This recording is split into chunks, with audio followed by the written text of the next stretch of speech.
I'm here at Voyageur Park near the corner of Front and William Streets on De Pere's east side. Today, we're going to learn all about our holiday lights and check in with the Parks, Rec, and Forestry departments.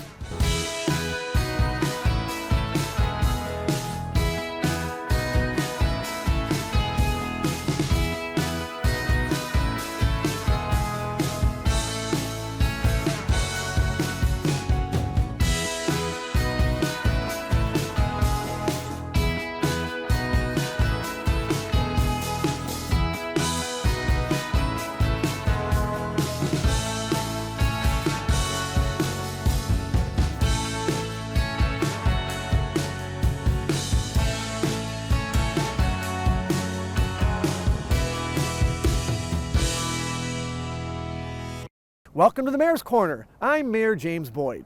In each episode of the Mayor's Corner, we plan to take you to explore a different part of the city of De Pere as we discuss the latest happenings in our community. Plus, we'll take a behind-the-scenes look at various areas of city government. But most of all, we want to show you all there is to celebrate about the city of De Pere. We're here at Voyageur Park near the corner of Front and William Streets on De Pere's east side. In this area, we are steps away from the Fox River and the Fox River Trail, but also a short walk away from local businesses like restaurants, hotels, art studios, and much, much more.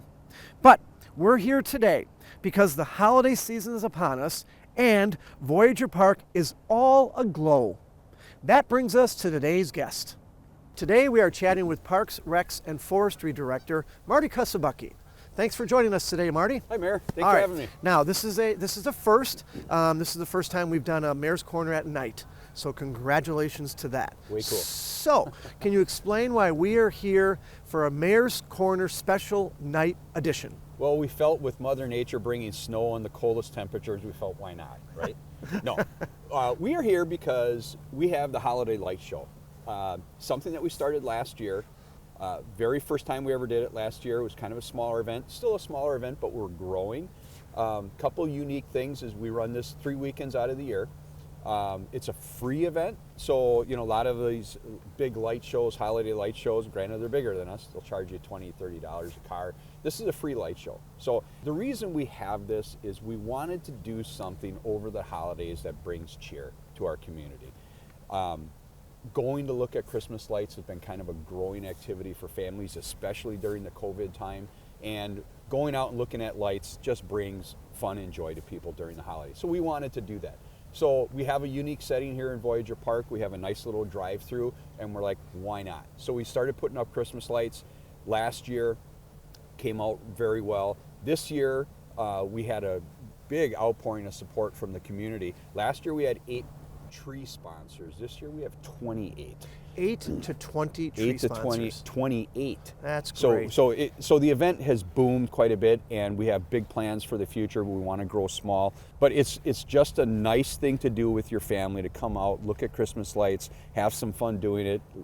Little children love Christmas lights. So it's just something that we wanted to do and give back to the community, and it's going very well for us. That is just great. Now, we mentioned sponsors, 8 to 20, which is incredible. We do have a major sponsor. Yep. So maybe talk a little bit about them, and maybe just select a couple of sponsors you might want to highlight, but not, we hate to leave someone out, but maybe a couple of them. Well, I'll bring up 2. Our main sponsor, Fox Community Credit Union. Without them, this actually would not have even happened. So kind of 2 ideas came together, our idea, as well as Fox Communities came forward, and this was created last year. So without them, this event wouldn't Sure. be possible, and we can't thank them enough.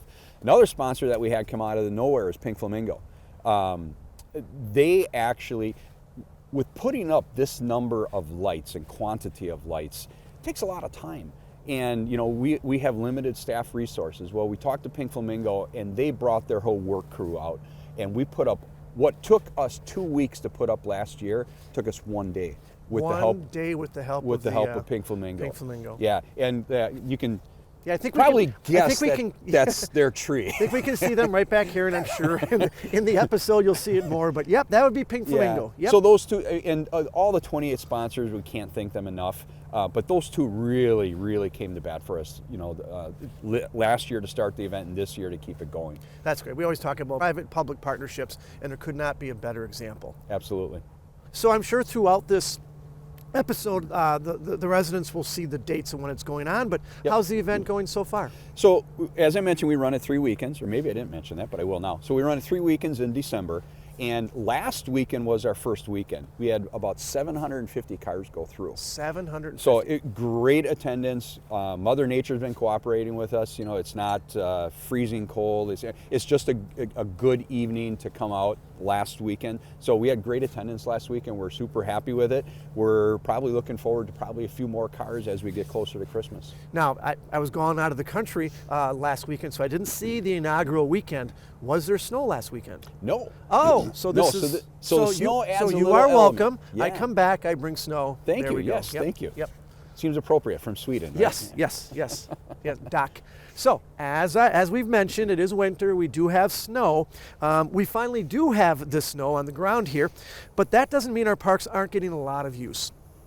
What park and outdoor options are available in De Pere this winter? Yeah. Well, our parks are used 365 days out of the year. But come winter, when Mother Nature brings us some cold and brings us some snow, the whole dynamics of our parks change and how they get utilized. So we have a number of sledding hills throughout our city. We have a sledding hill at Kiwanis, sledding hill at VFW, sledding hill at Lions Trailside, some little, some small. But we have sledding hills, which is probably one of the greatest activities that all families should do during the winter months. Sure. We also have ice rinks. Now, we need extended Little Mother Nature cold. help here? Yes. Yes. So snow doesn't help us so much. In fact, snow kind of hurts us because we have to clear snow before we can flood the ice rinks. But we need a long period of extended ice. And most people don't know this, but before we can put down and make a rink, we need probably 3 to 4 real hard, cold days. Then it takes us about a week to build up the ice before it's skatable. So it's not a real easy, quick process. No. We chuckle every year. Usually around Christmas, it'll be 35 degrees out. Someone calls and says, "Are the ice rinks up?" Until I figured out how to freeze ice, above 32 degrees. I No, figure we if don't anyone have could ice. do it, it would be you. So Well, you haven't we've figured tried it out yet. haven't figured it out. Okay. So we, keep that in mind. We have ice rinks once Mother Nature cooperates and gives us some real cold temps. And our ice rinks, when we get them up and running, they're used very, very heavily. Have we, in your tenure, ever missed a ice skating season? Have we always laid down ice? We have always laid down ice, but there was one year, probably about 10 or so years ago, where our ice rink season lasted all of about 2 or 3 days. 2 or 3 days. Yeah, but you play the hand that's been dealt, and Mother Nature that year just did not want to give us. And a lot that's of when the cold pool opened the next week, kind of the same thing. No, That would have been fun. no. We also have a lot of other recreation offers in the winter, with classes at the community center. Can you tell us about some of these classes available to our residents? Yeah. Oh man. So that would probably take a whole segment to talk about what's going on at the community center. But here's what I will say: at the community center, our staff does an unbelievable job. They have programs for young children, they have programs for families, they have programs for older adults. We have chair yoga, we have Zumba, we have cardio classes, we have learning tree adventures, preschool programs, Tai Chi, I mean, you name it. Youth dance, it goes on and on and on. So if you don't like the snow, if you don't want to put the skates on and go ice skating, we have something for you at the community center. And I imagine too, aside from the community center, there's also basketball offerings at the various schools around the city. Yes, as well. we have open gym, youth open gyms. We have adult basketball leagues that we offer.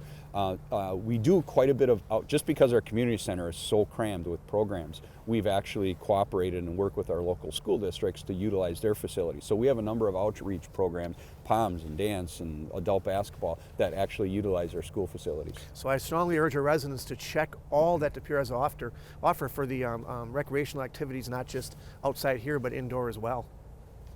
All right, looking ahead to summer, will we see any updates or changes in our parks? Yeah, there's always new stuff going on, but probably one of the neat things that's going to go on, most people know of and know about Kelly Danan Park. It's kind of our youth baseball complex that we've had for 50 years. Sure. With the help of an extremely generous donor, we will actually be constructing a playground there for the first time. So all these years, all those kids coming in and out for youth baseball, we've never had a playground there. That'll change. Really hard to believe. It is. It really is. So in cooperation with our donor and De Pere Baseball, this summer, don't know the timeline yet just because of how construction and back orders are going, but sometime this summer we'll have a playground there. That's great. I don't think residents really fully realize how important this relationship is with the donors and the sponsors that step up for the city of De Pere. This is just one of many examples, not just in the winter, but the summer as well. So it's great that we're highlighting that and then highlighting their contributions. Another major project that we have in the works would be the Nelson Family Pavilion, which is located just to the right of me over here. Can you give us some updates on the potential of this, what will be an incredible addition to not just the park itself, but the city of De Pere? The excitement's building on the Nelson Family Pavilion, and rightfully so. Right now, we are in the middle of technical design, so we're working with our consultant to go through all the nuts and bolts and colors and designs and orientation and all that. So we're going through that. We're hoping to be done with our technical design sometime in February or March, go out to bid in about March or April, hopefully put a shovel in the ground in the summer of 2023. That's our hope. A lot of stuff has to happen, timelines can change, but things are moving along very nicely, and we're super excited about it. That's great. And it's my understanding that folks can still contribute, so I'm sure we'll see over the over this interview are ways that the residents can still contribute to this project. Yes, absolutely. And then have their names out there for many, many years to come. So we're just about there. We're very close, but we're confident we're going to go ahead with this. Yes. But any help we can get moving forward will be greatly appreciated. Absolutely.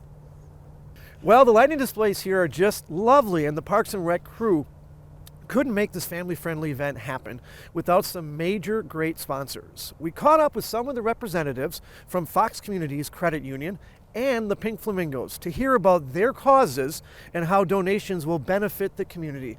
Let's take a look.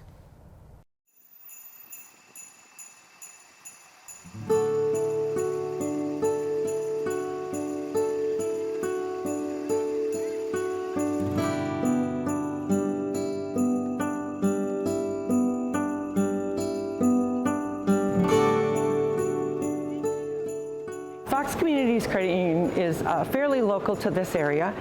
We cover Green Bay, we cover the Lake Shore, we're down in New London, Clintonville, we're over in Oshkosh, we're in the Fox Cities. And yes, we're a financial, just like others, we do what other people do, but we think we're just better at the community side. And basically, through that, we give away quite a bit of money, but we never give them just a check. When we work with our nonprofits, we want to give them experience. The Pink Flamingos is a nonprofit service organization here in De Pere that focuses on bringing people together and then giving back. So everybody knows about the softball tournament that we run in the summer, but there's a charity golf tournament right before that. There's a charity bowling tournament in March, and then we're actually doing the first Pink Flamingo Cribbage Classic here in January as well, all in an effort to raise awareness and funds for local charities, nonprofits, youth groups, athletics, and families in need. We are the main sponsor for the holiday lights there in the city of De Pere at Voyageur Park, and we're very happy to do so.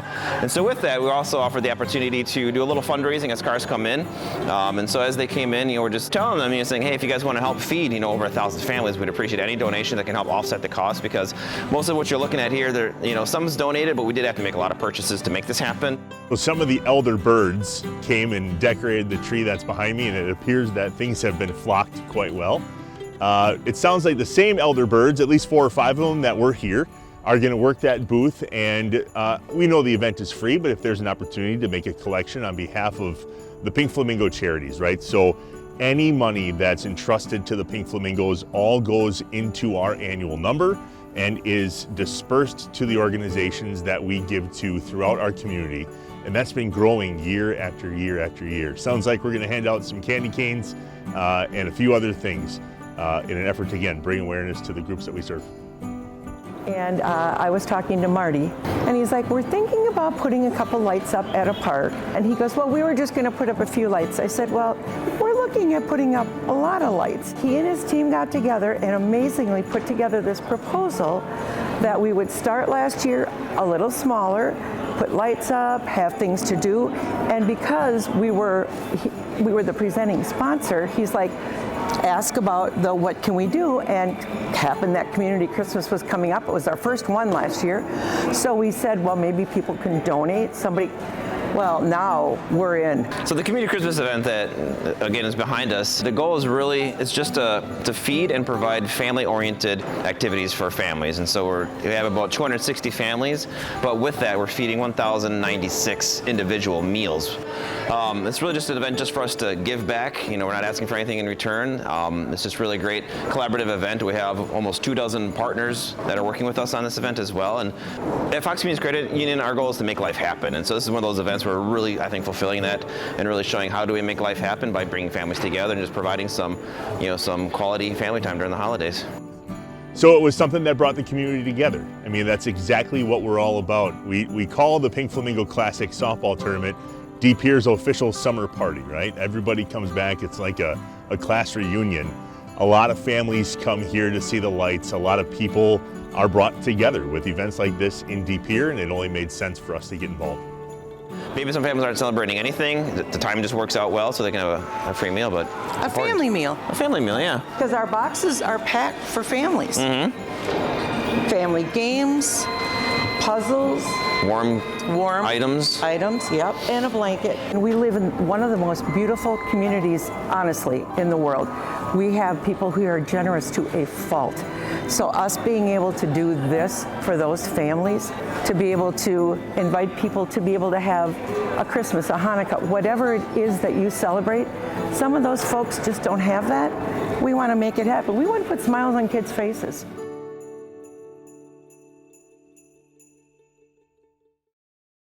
All right, hey, it's exciting to see the great things that our sponsors are doing for the community. Pink Flamingos speak for themselves. Summer softball tournament, amongst other things, and now you can add the winter as well. Fox Community Credit Union, they have a big event at the Resch Expo Center, and it was great that we were able to reach out to them and got the interview. So huge thank you on behalf of the City of De Pere to those two sponsors, and again, I know there are many others. So, Marty, once again, thanks for joining us. Thanks this for having is me. your second Mayor's episode, so you actually have the new Mayor's do. episode record for staff, so congratulations. We really have nothing for you, but other than congratulations and thank you. I'll take it. This is all very, very exciting.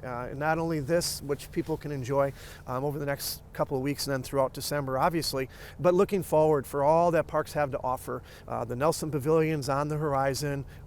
I'm certain, I'm confident it's going to be a go. And all this is because of your leadership. And then obviously a big thanks to the sponsors and the private sector and the residents for stepping up as well. So Marty, thank you very much.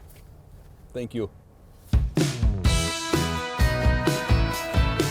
And now to a few city updates. Changes are coming to the city's overflow garbage collection. Beginning in January 2023, overflow garbage and recycling collections will occur quarterly during the months of January, April, July, and October. Overflow garbage will take place on the second full week of the month and recycling the second and third weeks on your normal schedule collection day. Overflow garbage collection will be limited beginning in 2023 to 5 13-gallon size bags per address per quarter. Any overflow collection outside of these collection periods will require the purchase of overflow tags. The city will continue to collect overflow items following the upcoming Christmas holidays, as advertised, and offer overflow collection the week of January 9th for garbage and the weeks of January 9th and January 16th for recycling. De Pere Police and Fire departments have been getting into the holiday spirit. De Pere Police Department participated in the annual Shop with the Cop event on December 10th. Shop with the Cop matches police officers with area children for a fun-filled morning of breakfast and holiday shopping. Funding for the program gives these kids the opportunity to buy Christmas gifts for their immediate families. De Pere Fire Rescue held its 6th annual Christmas gift donation on December 14th. Santa even took time out of his busy schedule to help the fire department bring presents to deserving families. About 90 presents were delivered to area children who could use a little extra holiday magic. this particular year. Gifts were purchased by De Pere Fire Rescue members, Adam Van Wright Foundation, Our Lady of Lourdes Packer Party Organization, and De Pere Firefighters Local 141 Union. Finally, I want to personally offer happy holidays, a Merry Christmas, and a Happy New Year to all of you. The residents of De Pere, after a few tumultuous years, a sense of normalcy returned in 2022. We continue to see progress and positivity in our vibrant city. New and expanded businesses have developed and many events returned at full force. Our community is thriving, but the best is yet to come for the city of De Pere. I can't wait to see what 2023 brings to this great city. That's it for this episode of the Mayor's Corner. We'll see you again soon with another behind-the-scenes look at the city of De Pere and all it has to offer. I'm Mayor James Boyd.